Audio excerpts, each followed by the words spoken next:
Assalamualaikum warahmatullahi wabarakatuh. Halo pianosku semua, di sini ada beberapa informasi penting dari media beritanya Pi Network langsung ya. Kita akan langsung to the point aja untuk informasinya. Ini dari Pinews @Pinews Media, berita resmi dari Pi Network ya. Yang mana di sini keterangannya Pi Core Team menerapkan pembaruan perangkat lunak KYC untuk komunitas China yang akan memungkinkan lebih banyak perintis China untuk meninjau aplikasi KYC mereka untuk membantu memulai dan meningkatkan kemampuan verifikasi regional. Kami mendorong perintis terverifikasi untuk melamar menjadi validator sebagai pemverifikasi KYC. Pekerjaan verifikasi Anda tidak hanya akan menerima hadiah Pi dari kumpulan biaya aplikasi KYC, tetapi juga berkontribusi pada proses KYC regional. Klik verifikasi di layar Pi App untuk melihat kelayakan verifikasi dan mendaftar sebagai validator ya. Wow. Ya, untuk tampilan layar beranda di China sudah seperti ini ya. Kok di Indonesia enggak gitu ya? Aneh juga gitu ya. Saya rasa pihak Core Team ini lebih memperhatikan piones China juga gitu. Ya bukan berarti pilih kasih ini. Karena pihak Core Team memperhatikan untuk komunitas piones China itu berani ya. Berani sudah di fase enclosed mainnet ini bergerak dalam membentuk ekosistem Pi, dalam membentuk nilai Pi coin. Karena di sana rata-rata barang-barang mewah ya, barang-barang sederhana sampai dengan barang-barang super mewah, mobil juga ya. Itu memang ada di sana yang memang sudah berani bertransaksi dengan mobil, emas dan beberapa barang mewah lainnya mematok pada nilai GCP. Jadi kematangan dalam pembentukan nilai di sana memang sudah sangat-sangat jadi gitu ya. Kemungkinan faktor itulah yang membuat Core Team sangat lebih memberi perhatian kepada piones China ketimbang piones dari berbagai negara lainnya. Dan untuk jumlah piones juga paling banyak di China ya daripada di beberapa negara lainnya ya. Jumlah piones paling banyak gitu ya. Ini nggak ngasal loh ya, ini langsung informasi dari media berita Pi Network langsung. Ini gak mengada-ngada, resmi dari media berita Pi Network, Pinews ya, yang terdaftar di jaringan Pi atau di dalam ekosistem jaringan Pi. Dia ini adalah media berita asli dan tidak mungkin dia membagikan informasi-informasi yang abal-abal tentunya ya. Jadi ini tanda tanya nih ya, tanda tanya untuk kalian, tetapi tadi sudah saya jawab ya. Itulah alasan Core Team mengapa lebih memperhatikan piones China.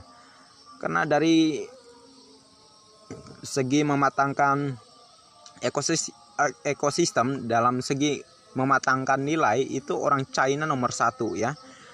Kalau di Indonesia kita lihatlah seperti halnya Pi Showroom, Pi Property gitu ya, Tokopedia gitu ya. Mereka belum berani melakukan transaksi secara besar-besaran ya untuk membentuk nilai Pi dan memperkuat ekosistem jaringan Pi gitu ya. Mereka belum berani, mereka malah menunggu open mainnet dulu ya. Jadi saya salut banget sih sama piones China gitu. Tapi oke lah, kita yang namanya hanya pioner dan bukan pemilik platform dari Pi Property, Pi Showroom ataupun Tokopedia ya, kita apa boleh buat ya. Kita nggak bisa mengatur mereka lah yang mempunyai kuasa ya. Itu terserah mereka lah. Kalau mereka bersikeras menunggu open mainnet baru beroperasi ya. Tapi yang lebih jelasnya, lihatlah yang terjadi. China lebih diperhatikan daripada negara-negara lainnya termasuk Indonesia gitu ya. Oke, jadi ini ada yang berkomentar KYC-nya terpending ya. Ada yang belum bisa mengakses slot KYC ya. Komentarnya, maaf kami telah mencapai batas partisipasi saat ini gitu ya. Nah ini sebenarnya ya, yang terpending, yang belum bisa mengakses KYC, ini sebenarnya nggak usah khawatir gitu. Karena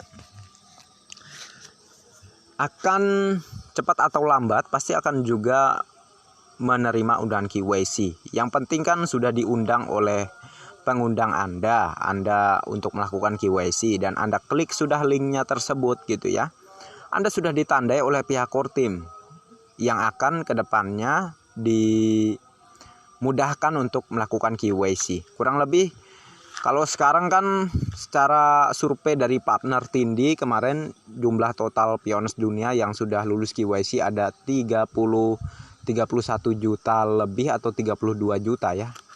Kalau tidak salah kurang lebih seperti itu ya. Sudah 31 juta lebih lah ya. Kita anggap saja seperti itu ya. Kemarin 30 lebih lah yang sudah lulus KYC.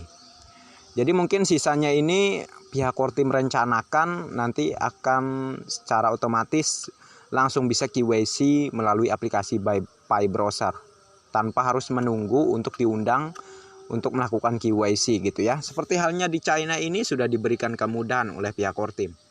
Jadi kemungkinan ke depan para piones yang belum bisa mengakses KYC ini akan bisa langsung melakukan KYC melalui Pi Browser ya.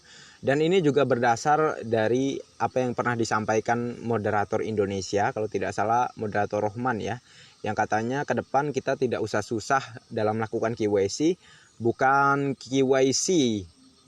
kita yang menunggu untuk diundang untuk melakukan KYC, tetapi sistem KYC itu sendirilah yang menunggu kita untuk melakukan KYC. Ya, maksudnya apa? Kita tinggal masuk aja ke Pi Browser, klik menu KYC, langsung kita klik untuk melakukan KYC ya, langsung bisa melakukan KYC. Dan kurang lebih untuk yang KYC-nya terpending pun ke depan juga akan di situ ada dua ya, ada dua hasilnya, antara dia di situ keterangannya lulus atau dia disuruh untuk melakukan KYC ulang. Jadi akan banyak kemudahan untuk sisa piones yang KYC-nya masih terpending dan juga yang belum bisa mengakses undangan KYC ya. Ini sangat luar biasa ya. Itu informasinya udah beberapa hari sebelumnya loh ya, yang KYC yang sudah lulus KYC gitu ya, yang sudah mencapai 31 juta lebih piones. Kalau dengan saat ini kemungkinan sudah mencapai 40 juta piones mungkin yang sudah lulus KYC gitu ya. Ini luar biasa. Ya, semoga dengan adanya seperti ini kita akan segera ke open mainnet. Ya. Tetapi saran saya itu tadi, kalau tidak keberatan mohon diperhatikan apa yang saya sampaikan terkait Pi Showroom dan Pi Property ya. Marketplace yang dari Indonesia harap dipikirkan lagi. Ya, kalau Anda menunggu saat open mainnet tiba ya, maka ya mohon maaf, barang-barang Anda bisa saja tidak laku, karena saat open mainnet tiba, piones akan lebih memilih menukar Pi coinnya ke uang fiat dan mereka bebas membeli berapapun mobil yang mereka mau gitu ya. Terkecuali Anda melakukan transaksi mulai dari sekarang ya, barter dengan mobil, dengan properti ya, dengan apa yang Anda punya, yang Anda tawarkan ya. Ini kan memang untuk membantu pembentukan ekosistem Pi yang semakin kuat dan pembentukan nilai Pi yang semakin kuat ya. Pihak Kortim akan melek bahwa nilai GCP ini tidak bisa dihindari ya. Pihak Kortim akan menetapkan nilai Pi sesuai dengan nilai GCP, itu pasti. Ya, kalau terjadi transaksi besar-besaran di dunia, di berbagai negara, kalau China mah udah nggak bisa dianggap remeh. Mereka memang berani transaksi dengan mobil-mobil ya, mematok pada nilai GCP ya. Di sana itu memang sudah jadi banget. Tetapi untuk di Indonesia gitu maksud saya, harap dipikirkan lagi. Ya, saran saya ini, kalau ingin jalan ya, kalau ingin Anda tidak mengalami kerugian ke depannya, akan lebih baik beroperasi sekarang. Ya, beroperasi sekarang. Karena kalau sudah terjadinya open mainnet, ya percuma saja itu tadi. Ya, yaitu piones akan menukarkan Pi coinnya ke uang fiat. Mereka akan berpikir seperti itu. Ya, saya pun pasti berpikir seperti itu. Akan lebih baik saya menukar Pi coin saya ke fiat dan saya sesuka hati saya gitu ya, untuk membeli mobil dimanapun saya berada gitu ya. Misalnya saya berada di Jakarta ya. Saya tuker tuh Pi koin saya ke fiat. Saya mau membeli mobil berapapun sesuka hati saya. Ya, kita secara logika aja di sini ya. Itu saja. Tetapi kembali lagi kepada pihak P-showroom dan pihak P-property ya. Dan juga Tokopedia ya. Kembali lagi kepada Anda. Tetapi harap dipikirkan apa yang saya sarankan ini. Ini demi kebaikan kita semua. Ya, bukan untuk menguntungkan sepihak, enggak ya, tetapi menguntungkan untuk kita semua. Kalau kita berani melakukan transaksi besar-besaran dengan mematok pada nilai GCP, ya maksudnya transaksi dengan barang-barang yang besar ya, dengan mematok pada nilai GCP, maka nilai Pi itu akan terbentuk dengan sendirinya ya. Pihak Kortim pun akan meresmikan 1 Pi sama dengan 314.159 US dollar di awal open mainnet ke depan. Karena secara survei dunia, ya secara survei pioner seluruh dunia itu sudah ada 42.500.000 orang pioners ya maksudnya yang mendukung nilai GCP. Bayangkan 42.500.000 yang mendukung nilai GCP ya. Ini total pioners dunia yang mana sudah disurvei oleh Pak Abner Tindi. Dari data-data yang beliau hitung, segitu jumlah pendukung GCP yang sudah dipatok oleh China ya. 1 Pi sama dengan 314.159 US dollar. Jadi apa yang membuat ragu ya? Tidak perlu diragukan lagi sebenarnya. Ya, jadi mungkin itu saja saran saya kepada marketplace dari Indonesia gitu ya.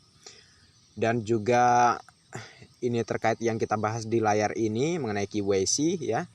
Mengapa China itu lebih diperhatikan? Ya karena China sudah jalan ya. Indonesia pun kalau ingin mendapatkan perhatian lebih dari pihak Kortim ya. Indonesia kalau ingin mendapatkan perhatian lebih dari pihak Kortim ya harus jalan juga ya. Kurang lebih seperti itu. Oke, mungkin ini saja yang kita bahas hari ini. Ya, mohon maaf kalau ada salah-salah kata. Mohon koreksi ya. Di bagian mana silahkan komen ya. Dan sekian dulu untuk videonya. Terima kasih untuk Anda yang sudah mampir di channel saya, dan bagi yang belum like dan subscribe silahkan diklik. Dan jangan lupa juga aktifkan notifikasi loncengnya agar setiap saya mengupload video terbaru ke depannya tentunya Anda lah yang akan lebih awal menerima notifikasinya. Oke, next time. Assalamualaikum warahmatullahi wabarakatuh. Bye bye.